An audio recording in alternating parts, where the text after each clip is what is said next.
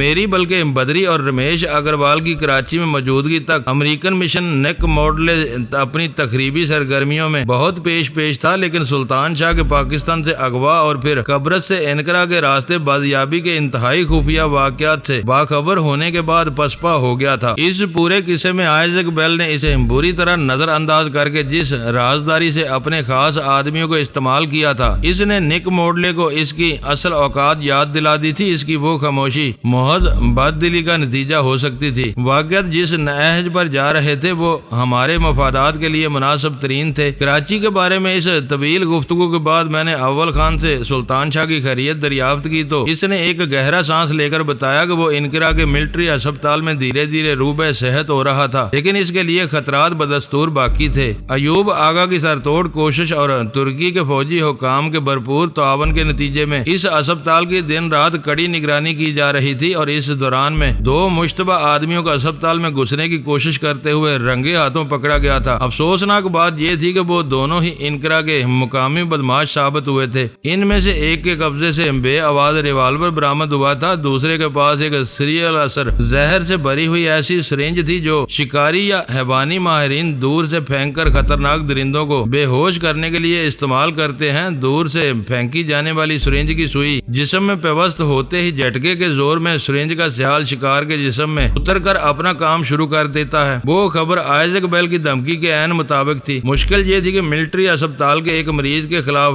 قاتلانہ عزائم کا اعتراف کرنے کے باوجود دونوں ترک اس غیر ملکی کے بارے میں کوئی قابل ذکر بات نہیں بتا سکے تھے جس نے انہیں فون پر اس کام کے لیے آمادہ کر کے نہایت رازدارانہ طور پر طے شدہ رقم کے لفافے پہنچائے تھے۔ ہر طرف سے ناکامیوں کے زخم کھانے کے بعد اب آئزیک بیل سلطان شاہ کے خون کا پیاسا ہوا جا رہا ہے۔ اس کے لیے غیر معمولی خبر گیری ضروری ہو گئی ہے، میں نے پرتشویش لہجے میں کہا۔ ان دونوں مشتبہ افراد کی گرفتاری ترک حکام کی گہری دلچسپی کا ثبوت ہے۔ انقرہ میں اس کی حفاظت کے لیے اب تک غیر معمولی انتظامات کیے جا چکے ہوں گے۔ کوشش کرو کہ اب اسے جلد از جلد کراچی منتقل کر دیا جائے، میں نے مشورہ دیا۔ جب تک اس کے معالج اسے سفر کے قابل قرار نہیں دیتے کچھ نہیں کیا جا سکتا۔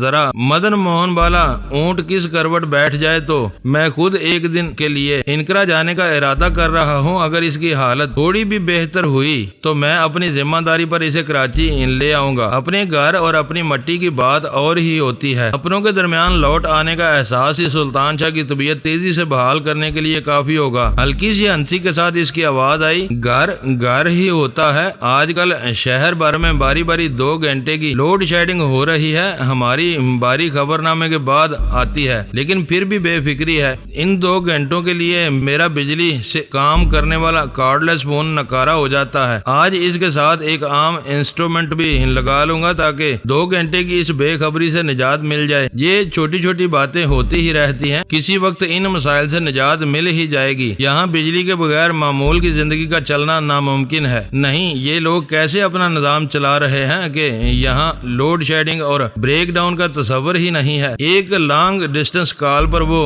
رونا گانا وقت بربادی کے سوا کچھ نہیں تھا، لیکن بات اول خان نے خود ہی چھیڑ دی تھی۔ اس کے دل جوئی کے لیے میں اس کا ساتھ دیتا رہا۔ پھر چند رسمی فکروں کے تبادلے کے بعد میں نے ریسیور کریڈل ہک پر لٹکا دیا۔ فون کارڈ جیب میں ڈال کر میں بوتھ کے دروازے کی طرف پلٹا تو لمحہ بھر کے لیے میرے قدم زمین میں گڑ کر رہ گئے۔ بوتھ کے قریب فٹ پاتھ پر ایک جسیم اور صحت مند سفید فام دونوں ہاتھ بغلوں میں دبائے کھڑا تھا اور میری طرف دیکھ رہا تھا۔ اس کی آنکھوں میں خباثت نہ جھلک رہی ہوتی تو میں یہ سمجھ کر اسے نظر انداز کر دیتا کہ وہ وہاں کھڑا میری کال ختم ہونے کا انتظار کر رہا ہوگا۔ ویسے بھی اس وقت تک نیو یارک کی بیشتر خرابیاں سیاہ فاموں کے حوالے سے میرے سامنے آئی تھی، لیکن اس کی للکارتی ہوئی حریصانہ نظروں نے میرے ذہن میں فوراً ہی خطرے کی گھنٹی بجا دی۔ میں نے بوتھ کا دروازہ کھول کر نکلنے سے پہلے آس پاس کا جائزہ لیا۔ وہاں دور دور تک کوئی متنفس نظر نہیں آ رہا تھا۔ میں واپسی کا ارادہ ترک کر کے بوتھ ہی میں رکا رہتا تو وہ میرے خوف زدگی کا اندازہ لگا کر شیر ہو سکتا تھا۔ وہ زبردستی بوتھ میں گھسنے کی کوشش کر سکتا تھا یا پھر شیشہ توڑ کر مجھے زخمی کر سکتا تھا۔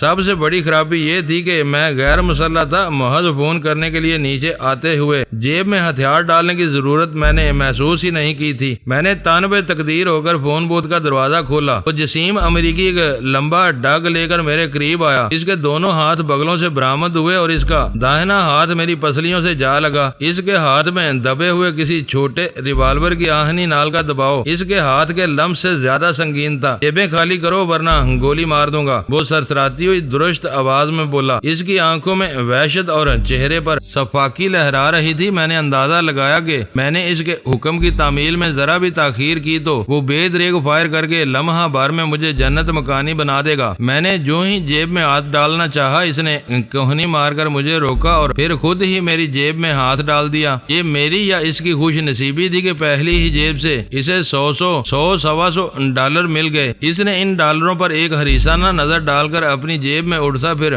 میری بائیں کلائی پر ہاتھ مارا جہاں ریسٹ واچ نہیں تھی۔ وہ دانت پیس کر خود کلامی کے انداز میں ادھوری گالیاں دینے لگا۔ وہ واقعی کوئی پیشہ ور رہزن تھا اور ایسی وارداتوں میں وقت کی اہمیت سے بہت اچھی طرح واقف تھا۔ لوٹ مار کر کے صورت سے فرار ہونے کے بجائے شکار کو پوری طرح نچوڑنے کے چکر میں پڑنے والے لٹیرے عام طور پر پکڑے جاتے ہیں۔ اس نے میرے اوپر ضرورت سے ایک لمحہ بھی زیادہ صرف نہیں کیا۔ اسے میرے پاس سے شاید توقع سے زیادہ رقم مل گئی تھی۔ ریسٹ واچ ہاتھ نہ آنے پر اس نے ریوالور کی نال سے مجھے زور سے پیچھے دھکا دیا اور دانت پیس کر ہذیانی لہجے میں بولا، don't come behind me you bastard I shoot. وہ اس کی گورا شاہی جاہلانہ انگریزی تھی جس میں الفاظ کے آخری حصے میں اس کے حلق ہی میں اٹک گئے تھے، مگر میں نے اس کے ایک ایک لفظ کو اچھی طرح سمجھ کر جلدی سے اسبات میں سر ہلا دیا۔ اپنے پیچھے نہ آنے کی دھمکی دے کر وہ تیزی سے سڑک کے پار دوڑتا چلا گیا۔ میں نے اپنی زندگی میں خود کو بڑے بڑے سفاک حریفوں کے سامنے بھی کبھی خود کو اتنا بے باس نہیں پایا تھا جتنا نیو یارک کے اس اچکے کے سامنے ہو گیا تھا۔ نقدی اور قیمتی اشیاء کی تلاش میں وہ راہگیروں کو تشدد کا نشانہ بنانے والے ایسے مجرموں کے رد عمل کے بارے میں کبھی کوئی پیش گوئی نہیں کی جا سکتی۔ کبھی وہ اپنے شکار کے جارحانہ تیور دیکھتے ہوئے دم دبا کر خالی ہاتھ بھاگ کھڑے ہوتے ہیں اور کبھی کنگال شکار کے قبضے سے کچھ نہ ملنے پر جنجلا کر اسے گولی تک مار دیتے ہیں۔ میں نے دل ہی دل میں خدا کا شکر ادا کیا کہ ناگہانی طور پر نازل ہونے والی وہ آفت محض تھوڑے سے ڈالروں کی بینٹ لے کر گزر گئی تھی۔ میں سوچ بھی نہیں سکتا تھا کہ نیو یارک جیسے شہر کا شہرہ آفاق اور بین الاقوامی شہر کے باسیوں غیر ملکیوں کو اپنے شہر کی اچھی اور بڑی شہرتوں کے چیدہ چیدہ نمونے دکھانے میں اتنی اجلت سے کام لیتے ہوں گے۔ دراصل وہ قصور میرا ہی تھا۔ نیو یارک کے رہنے والے اور تجربہ کار سیاح اس وقت ویران سڑکوں پر کہیں مارے مارے نہیں پھر رہے تھے۔ ان اوقات میں شہر میں لاحق ہونے والے خطرات سے ناواقف اور ضرورت سے زیادہ پر اعتماد غیر ملکی ویران سڑکوں پر بنے ہوئے چوہے دانوں میں اپنی پسند کا چوہے دان تلاش کرتے ہیں اور اندر قدم رکھتے ہی کسی رہزن کے ہتھے چڑھ جاتے ہیں۔ میری جیب خالی ہو چکی تھی۔ اگر بوتھ سے ہوٹل تک کے سیدھے راستے پر مجھے کوئی دوسرا اچکا مل جاتا تو اسے پیش کرنے کے لیے میرے پاس پھوٹی کوڑی بلکہ ایک سینٹ تک نہیں رہا تھا۔ سگریٹ سلگا کر میں نے اپنی رفتار بڑھا دی تاکہ جلد از جلد ہوٹل کی چار دیواری میں پناہ لے سکوں۔ میں پین پلازا کے قریب پہنچا تو ہوٹل کا ایک دربان برآمدے کی سیڑھیوں سے فٹ پاتھ پر اتر کر شاید میرا ہی انتظار کر رہا تھا۔ آپ ٹھیک تو ہیں سر؟ میرے قریب پہنچنے پر اس نے خلیقانہ مسکراہٹ کے ساتھ سوال کیا۔ میں نے اپنے سر کو اس بات میں جنبش دے کر کہا، تمہیں اس غیر معمولی مزاج پرسی کا خیال کیسے آ گیا؟ میں دیکھ رہا تھا بوتھ کی روشنی میں شاید کسی رہزن نے آپ کو روک لیا تھا۔ اس نے دانت نکال کر مجھے آگاہ کیا، پھر بے تکلفی سے پوچھا وہ کتنے چھین کر لے گیا۔ مجھے غصہ آ گیا۔ لا تعلقی سے پورا تماشا دیکھ لینے کے بعد وہ میرے تازہ زخم پر نمک پاشی کر رہا تھا۔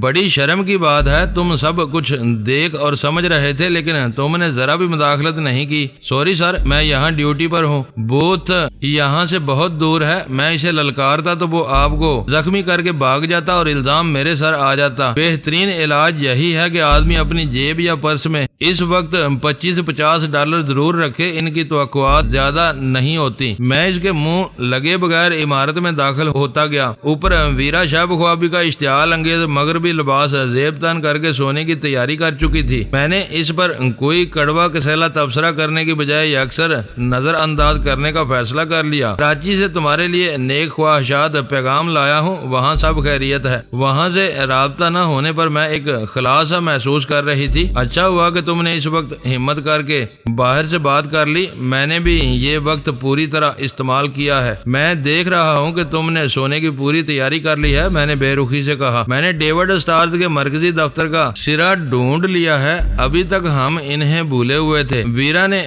فخریہ لہجے میں آگاہ کیا۔ وہ بھی رنگس کے دفتر کے آس پاس دوسری اسٹریٹ پر پائے جاتے ہیں۔ آج تم ٹیلی فون ڈائریکٹری کو بائبل کے طور پر استعمال کر رہی ہو، میں نے کہا۔ بائبل کی تقدس کو اتنی بے رحمی سے مجروح نہ کرو، وہ بھی ایک الہامی کتاب ہے۔ اس کو اصل مقام سے گرانے کا کام اس کے پیروکار بہت تندہی سے سر انجام دے رہے ہیں۔ تم ہمیشہ بات کو منفی رخ پر لے جاتی ہو۔ میں نے بائبل کی کیا توہین کی ہے؟ ویرا نے اشتباہ آمیز نظروں سے میری طرف دیکھا اور پوچھا، تمہارے ذہن میں لندن کے ماسٹر رابرٹ ہوٹل کی وہ بائبل نہیں آئی تھی جس کے پہلے صفحے پر کسی کال گرل نے فون نمبر کے ساتھ اپنا زومینی پیغام لکھا ہوا تھا؟ میں نے تو ڈائریکٹری پر ایک لفظ تک نہیں لکھا۔